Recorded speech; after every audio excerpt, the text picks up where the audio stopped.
IPC में था 2 साल थे 304, आप उसको बढ़ाकर 5 साल कर दिए 1061 में BNS1 में। और rash and negligent driving 304 IPC में था 2 साल की सजा थी, आपने 10 साल कर दिया। ये क्रिमिनल फौजदारी के कवानीन खुद मुजरिमाना है।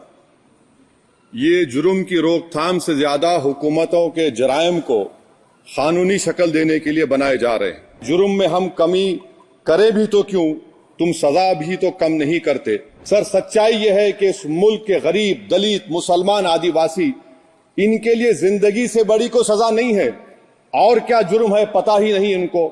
सर, अगर हमको रिफॉर्म करना था, इस्लाह करना था, तो हमको उन प्रोविजंस को निकालना था जो हुकूमत और पुलिस को मनमानी करने की इजाजत देती है। हमको वो प्रोविजंस को निकालना था कि जो मंत्रियों को और पुलिस को ये मौका मिल जाता है लोगों को सालों जेल में रखने का, उन पर कोई जुर्म पर साबित नहीं होता। हमको ये करना चाहिए था कि जो प्रोसिक्यूटर होता है वो फैब्रिकेटेड एविडेंस डालकर ताकतवरों को अपनी ताकत की बुनियाद पर उनको छूट दे देता है। हमने वो काम नहीं किया। आज हमारे वतन अजीज भारत में सबसे ज्यादा अंडर ट्रायल अगर कोई है जेलों में तो मुसलमान, दलित, आदिवासी हैं। सर, मैं आपको और एक बात बताना चाहूंगा कि rash and negligent act IPC में था 2 साल थे 304, आप उसको बढ़ाकर 5 साल कर दिए 1061 में BNS1 में।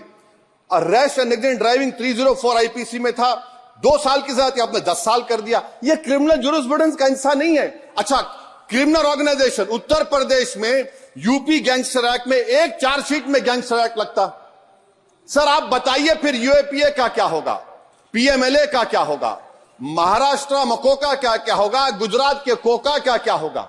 आप ये सब कानून रख रहे हैं और एक पुलिस वाले को आप ये तमाम कानून की इजाजत देंगे। याद रखिए, जिंदगियां बर्बाद करने का काम आप कर रहे हैं और सबसे बड़ा इसका नुकसान होगा। किसका नुकसान होगा? दलितों का, मुसलमानों का, आदिवासियों का।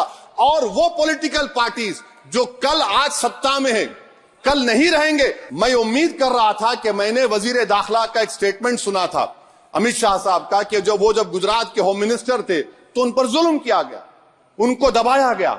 मगर हम ये समझ रहे थे कि जिस शख्स पर नाइंसाफी हुई है, जो वो क्लेम कर रहे हैं, तो कम से कम वो दूसरों से नाइंसाफी तो नहीं करेंगे। आप क्या कर रहे हैं? अरे, ऐसे हजारों लोग हैं जिन पर जुल्म हो रहा है, ना उनके पास दलील है, ना उनके पास वकील है, ना उनके पास आजादी है। तो ये तीन सर मैं आखिर एक लव ये तीनों कवानीन हमारे मुल्क की जमहूरियत के लिए, इन गरीब तबकात के लिए